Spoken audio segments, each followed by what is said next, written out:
नमस्कार दर्शकों, खबरों की खबर के हमारे इस खास कार्यक्रम में आपका स्वागत है। आज के इस कार्यक्रम में हम आपके लिए कृष्ण जन्माष्टमी से जुड़ी विशेष जानकारी लाए हैं और इस साल जन्माष्टमी 30 अगस्त सोमवार को मनाई जाएगी। विष्णु अवतार भगवान श्री कृष्ण का जन्म भाद्रपद की श्रावण मास को कृष्ण पक्ष में अष्टमी तिथि रोहिणी नक्षत्र के दिन रात्रि के 12 बजे कंस की कारागार में माता देवकी से 8वीं संतान के रूप में हुआ था और भगवान विष्णु जी के अवतार होने के कारण वे बचपन से ही दिव्य शक्ति युक्त थे। तो चलिए शुरुआत करते हैं। क्या आप जानते हैं कि भगवान श्री कृष्ण जी अर्थात विष्णु जी भी जन्म और मृत्यु के चक्र में आते हैं? ये सुनकर यकीन नहीं हो रहा होगा और इसीलिए हम आपको श्रीमद् देवी भागवत महापुराण से प्रमाणित करके बताते हैं। श्रीमद् देवी भागवत महापुराण के 3रा स्कंद पृष्ठ 123 पर प्रमाण मिलता है कि श्री विष्णु जी स्वयं स्वीकार कर रहे हैं कि उनका आविर्भाव और तिरोभाव अर्थात जन्म और मृत्यु हुआ करता है, वे अविनाशी और नित्य नहीं है। इससे स्पष्ट होता है कि भगवान श्री विष्णु जी अर्थात श्री कृष्ण जी का जन्म और मृत्यु होता है, वे अविनाशी नहीं है अर्थात नाशवान प्रभु जो स्वयं जन्म और मृत्यु में है, उनकी भक्ति करने से हमारा मोक्ष नहीं हो सकता। तो दोस्तों, अब बात करते हैं घर घर में सम्मान के साथ रखी, पूजी और पढ़ी जाने वाली श्रीमद् देवी भागवत गीता की। सब मानते हैं कि गीता जी का ज्ञान श्री कृष्ण जी ने अर्जुन को दिया है, जबकि गीता जी का ज्ञान ब्रह्म काल ने श्री कृष्ण जी के शरीर में प्रवेश करके दिया है और गीता जी के अध्याय 11 के श्लोक 32 में ये सिद्ध भी हो जाता है।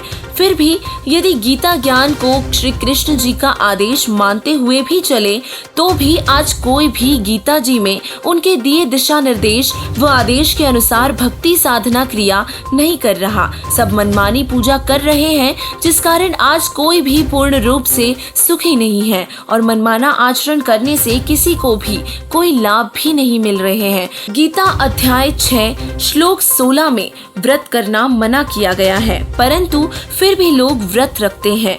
गीता जी अध्याय 6 श्लोक 16 में लिखा है कि हे अर्जुन, ये योग अर्थात साधना ना तो अधिक खाने वाले की या बिल्कुल ना खाने वाले अर्थात व्रत रखने वाले की सिद्ध होती है, ना अधिक जागने वाले की और ना ही अधिक शयन करने अर्थात सोने वाले की सिद्ध होती है, ना ही एक स्थान पर बैठकर साधना करने वाले की सिद्ध होती है। अर्थात भूखे रहना यानी व्रत रखने से साधक की योग यानी कि भक्ति कभी भी सफल नहीं हो सकती। अतः जन्माष्टमी पर व्रत रखने से कोई लाभ नहीं है, यह व्यर्थ साधना है। तो आगे अब बात करते हैं मोक्ष मंत्रों की, जिनका गीता जी में वर्णन है पर किसी को उनका भेद नहीं पता। गीता अध्याय 8 श्लोक 13 में गीता ज्ञानदाता अपनी भक्ति का ओम जाप बताता है, परंतु ओम जाप से भी मोक्ष संभव नहीं है, क्योंकि गीता ज्ञानदाता ब्रह्म भी स्वयं जन्म और मृत्यु में है। गीता अध्याय 4 श्लोक 5 में ये सिद्ध करता है। इससे आगे गीता अध्याय 17 श्लोक 23 में गीता ज्ञानदाता ने मोक्ष मंत्रों का संकेत रूप ओम तत्सत के रूप में विवरण देते हुए इस मंत्र के जाप से पूर्ण मोक्ष संभव बताया है। इससे स्पष्ट होता है कि गीता जी में न बताए जाने वाले अन्य जितने भी मंत्र हैं, जैसे हरे राम राम राम, राधे राधे, कृष्ण कृष्ण, हरि ओम तत्सत, ओम नमः शिवाय, ओम भगवते वासुदेवाय, ओम मृत्युंजय जाप आदि मंत्र जिनका जाप नकली धर्मगुरु करने को बताते हैं, वे सब शास्त्र विरुद्ध व मनमाना आचरण होने से व्यर्थ है, अर्थात उनसे मोक्ष बिल्कुल भी संभव नहीं है। गीता ज्ञानदाता पूर्ण मोक्ष के लिए किसी अन्य परमात्मा की शरण में जाने को कह रहा है। गीता जी में 3 गुणों अर्थात तीनों भगवानों की पूजा करना वर्जित किया गया है। श्रीमद् भगवद गीता अध्याय 7 श्लोक 12 से 15 और 20 से 23 तथा अध्याय 9 के श्लोक 20 से 23 में प्रत्यक्ष प्रमाणित कर दिया है कि 3 गुणों रजगुण ब्रह्मा, सतगुण विष्णु और तमोगुण शिव अर्थात तीनों भगवानों की भक्ति करने वालों को असुर स्वभाव को धारण किए हुए मनुष्यों में नीच दूषित कर्म करने वाले मूढ़ लोग कहा, अर्थात 4 गाली इकट्ठे ही दी है।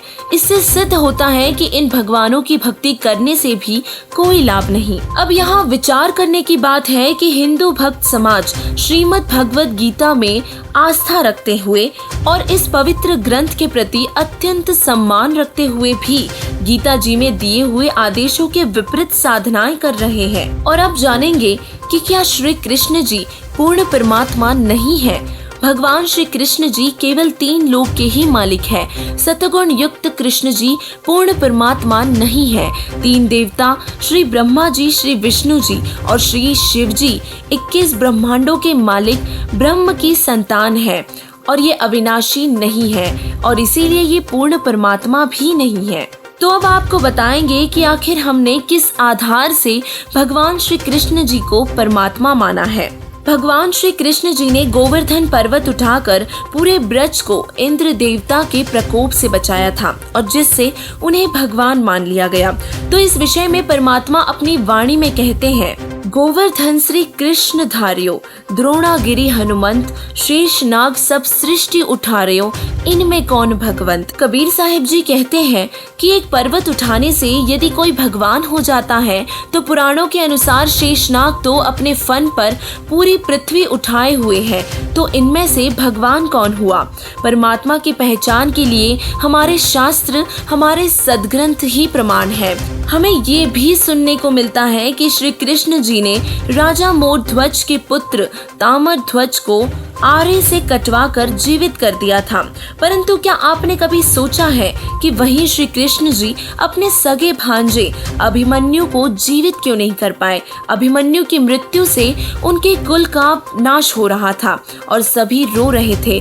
स्वयं भगवान श्री कृष्ण जी भी रो रहे थे और उस समय सबको अभिमन्यु की जरूरत थी, परंतु श्री कृष्ण जी अभिमन्यु को जीवित नहीं कर सके। और इसका कारण हमें तत्वदर्शी संत ही बता सकते हैं कि आखिर ऐसा क्यों हुआ था। और तत्वदर्शी संत ने बताया है कि ये देवी देवता किसी की आयु नहीं बढ़ा सकते। जिनकी आयु शेष है केवल उन्हें ही जीवित कर सकते हैं, परंतु जिनकी आयु शेष नहीं है उन्हें वे जीवित नहीं कर सकते। कबीर भगवान पूर्ण परमात्मा है जिन्होंने कितनों को ही जीवित कर दिया और उन्हें नाम भक्ति देकर उनका कल्याण भी किया। इन सभी तथ्यों से साबित होता है कि भगवान श्री कृष्ण जी पूर्ण परमात्मा नहीं है। ये स्वयं जन्म और मृत्यु के बंधन में बंधे हुए हैं और ये अविनाशी नहीं है और इसीलिए गीता अनुसार इनकी पूजा करना और शास्त्र विरुद्ध होने से मनमाना आचरण है, जो कि व्यर्थ साधना है और जिसके कारण कोई भी जीव किसी भी लाभ व सुख व मोक्ष को प्राप्त नहीं हो सकता। गीता अध्याय 15 के श्लोक 1 में तत्वदर्शी संत की पहचान बताई गई है। तत्वदर्शी संत की शरण में जाने के उपरांत गीता जी में आगे अन्य परमात्मा की भक्ति करने को कहा गया है, जिसकी भक्ति करने से जीव परम शांति व शाश्वत स्थान को प्राप्त होगा, अर्थात इस संसार में वापस लौटकर नहीं आना पड़ेगा, यानी कि पूर्ण मोक्ष का अधिकारी होगा। और वो तत्वदर्शी संत बंदी छोड़ जगत गुरु तत्वदर्शी संत रामपाल जी महाराज जी ही है, जो शास्त्रों के अनुसार प्रमाणित ज्ञान भक्त समाज को दे रहे हैं। और संत रामपाल जी महाराज जी सभी देवी देवताओं की साधना के वास्तविक मंत्र बताते हैं, जिससे साधक को सर्व सुख व लाभ प्राप्त होते हैं। और उस पूर्ण परमात्मा कबीर साहिब जी की सद्भक्ति शास्त्रों से प्रमाणित करके बताते हुए मोक्ष की गारंटी देते हैं। आज पूरा विश्व तत्वदर्शी संत रामपाल जी महाराज जी के प्रवचन सुनकर व उनके तत्व ज्ञान को समझकर उनकी शरण ग्रहण कर रहा है। अतः आप सभी से भी प्रार्थना है कि इस सत्य ज्ञान को पहचाने व पूर्ण मोक्ष के मार्ग पर चलकर अपना व अपने परिवार का कल्याण करवाएं। धन्यवाद।